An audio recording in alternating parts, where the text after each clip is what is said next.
Good morning to my dear students. Class 6. I am going to teach lesson 3rd in social study. Last time हमने 3rd chapter ही पढ़ रहे थे जिसमें हमने latitude से पढ़ा था, है ना। अर्थ के बारे में पढ़ रहे थे जिसमें 2 लाइन्स होती है, लॉन्गिट्यूड और लेटीट्यूड, है ना। जो हम ग्लोब के ऊपर हम देखते हैं, एक तो लॉन्गिट्यूड होती है और लेटीट्यूड। लेटीट्यूड होती है वो खड़ी होती है ग्लोब पर, जो नॉर्थ पोल से साउथ पोल की ओर जाती है, और जो लॉन्गिट्यूड होती है वो ईस्ट टू या वेस्ट टू ईस्ट की तरफ जाती है। जैसे ये डायग्राम में देखिए, इस डायग्राम में देखिए ये कुछ ट्रॉपिक ऑफ कैंकर दिखाई दे रही है, इक्वेटर दिखाई दे रहा है, ट्रॉपिक ऑफ कैप्रिकॉर्न के देखा रहे। ये सब क्या है आड़ी है, ये यानी ये लॉन्ग लेटीट्यूड है।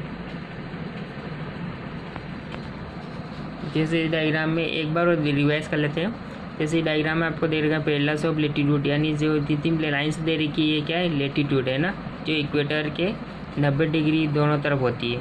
और एक और डायग्राम में देखें तो ये क्या है, पे मेरिडियंस ऑफ लॉन्गिट्यूड है। जो जितनी भी लाइन्स आपको दिखाई दे रही है जो नॉर्थ पोल से साउथ पोल की ओर जा रही है, ये सब क्या है, मेरिडियंस ऑफ लॉन्गिट्यूड है, जो कि प्राइम मेरिडियन से स्टार्ट होती है 0 डिग्री से, है ना। जो चलिए ठीक है, हम लॉन्गिट्यूड के बारे में पढ़ते हैं। अब longitude is the angular distance of a place east और west of the prime meridian. या प्राइम मेरिडियन से के ईस्ट और वेस्ट, है ना, ईस्ट या वेस्ट की तरफ जो एंगुलर डिस्टेंस पाई जाती है वो लॉन्गिट्यूड होती है। अब every line of longitude must cross the equator, यानी जो हर एक लाइन जो होती है लॉन्गिट्यूड की वो इक्वेटर को क्रॉस करती है। इक्वेटर कहाँ होती है, जैसे ये इक्वेटर देखिए, ये जो रेड कलर की आपको लाइन दिखाई देगी इक्वेटर है ना। यह जो इसमें जो हर एक लॉन्गिट्यूड होती है ना इक्वेटर को क्रॉस करती है। ये इक्वेटर से जैसे आड़ी लाइन है, जितनी भी खड़ी लाइन से वो इस इक्वेटर को क्रॉस करके जाएगी। इक्वेटर भी एक क्या है, सर्कल है जो कि बिल्कुल बीचों बीच में होता है और जो 360 डिग्री पर बना होता है। The line of longitude is also called meridian. जो लाइन ऑफ लॉन्गिट्यूड से होती है ना लॉन्गिट्यूड, वो क्या कहलाती है, मेरिडियन भी कहलाती है, उसको यानी देशांतर भी कहा जाता है। अब नेक्स्ट हम बात करें प्राइम मेरिडियन। प्राइम मेरिडियन यानी मुख्य मेरिडियंस कौन सी, तो जिसको 0 डिग्री लॉन्गिट्यूड भी कहा जा सकता है ना, विच passes through Greenwich in England. जो 0 डिग्री लॉन्गिट्यूड कहाँ से निकलती है, इंग्लैंड के ग्रीनविच से निकलती है, जिसको प्राइम मेरिडियन के नाम से जाना जाता है।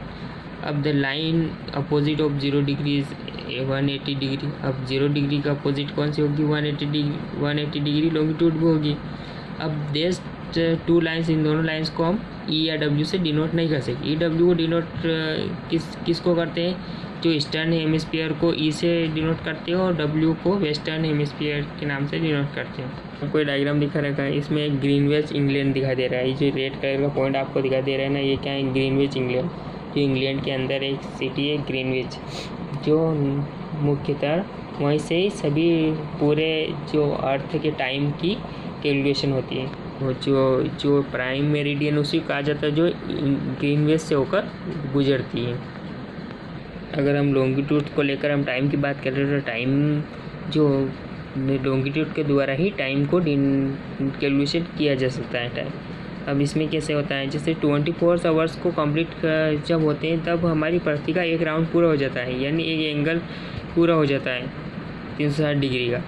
तो इसका मतलब ये हुआ कि 360 लॉन्गिट्यूड्स को पूर्ण करने में 24 आवर्स लगते हैं, है ना। इतनी दूरी को तय करने में 24 आवर्स लगते हैं 360 डिग्री लॉन्गिट्यूड्स को पूर्ण करने में। सिर्फ एक लॉन्गिट्यूड की बात करें तो उसको 4 मिनट लगते हैं। एक लॉन्गिट्यूड्स को पूरा करने में अर्थ को 4 मिनट्स का समय लगता है।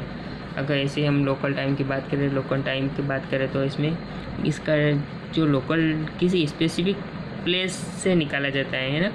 इट वुड बी 12 नून, यानी जब दोपहर की 12 बज रही होती है तब क्या होता है, सन हमारे सिर पर होता है ना। तो उस टाइम का आधार ये होता है कि जब सन हमारे सिर पर होता है उस टाइम 12 बज रहे होते हैं, तो वो हमारे लोकल टाइम्स के अनुसार सेट रहता है। अब स्टैंडर्ड टाइम की बात करें तो generally more than a meridian pass through a country, standard time पूरी कंट्री को लेकर चलता है ना, जो लोकल टाइम किसी एक एरिया को लेकर चलता है, लेकिन जो स्टैंडर्ड टाइम पूरी कंट्री को लेकर चलता है, एक बड़े से लैंड एरिया को लेकर। अब street using local meridian the clocks of difference location, है ना, जो क्लॉक्स होती है अलग अलग लोकेशन पर अलग अलग टाइम बताती है, अलग अलग टाइम जोन में चलती है। Time is called the standard time, जो ऐसे ही मतलब अलग टाइम क्लॉक्स अलग अलग जोन में अलग अलग टाइम पर चलती है तो स्टैंडर्ड टाइम होता है।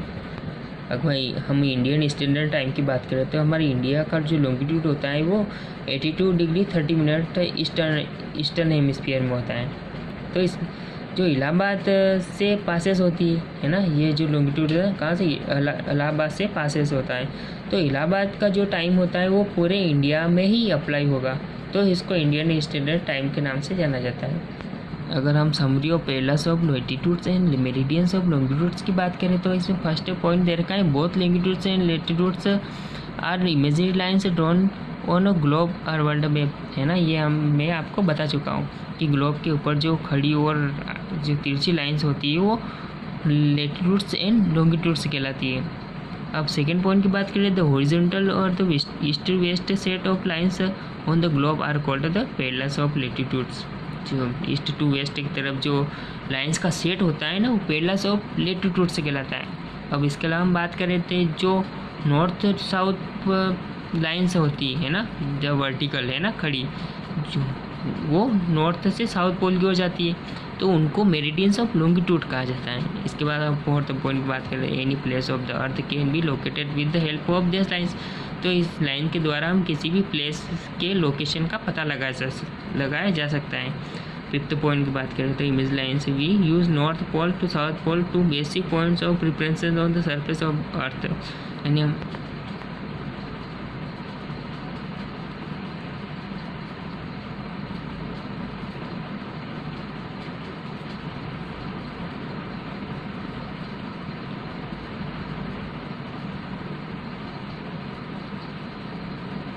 अगर हम पेरलस ऑफ लैटिट्यूड की बात करें तो 180 होते हैं ना, पेरलल ऑफ लैटिट्यूड कितने होते हैं 180 होते हैं, और लॉन्गिट्यूड की बात करें मेरिडियंस ऑफ लॉन्गिट्यूड तो 360 होते हैं।